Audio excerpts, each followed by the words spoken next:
Tanskan ja Grönlannin edustajat osallistuvat tärkeään tapaamiseen Yhdysvalloissa. Siinä pääaiheemme tässä lähetyksessä. Presidentti Donald Trump vaatii Grönlantia itsepintaisesti Yhdysvalloille.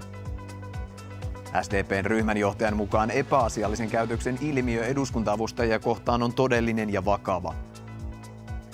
Pääministeri Orpo ehdottaa somekieltoa alle 15-vuotiaille. Huomenna aamulla ajokeli on huono lännessä lumisateen vuoksi.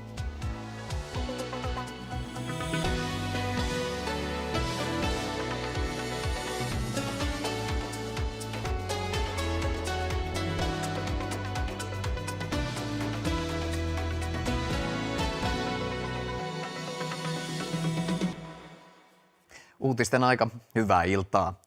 Tanskan ja Grönlannin edustajat ovat saapuneet Washingtonissa kokoukseen Yhdysvaltojen kanssa.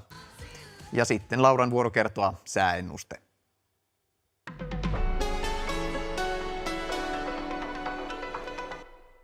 Tulevan yön aikana maan länsiosaan saapuu lumisateita ja ajokeli heikkenee niiden myötä.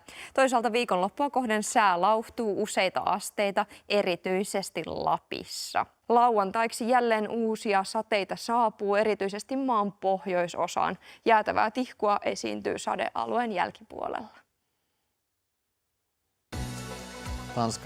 Tanskan, Grönlannin ja Yhdysvaltojen edustajat tapaavat Washingtonissa.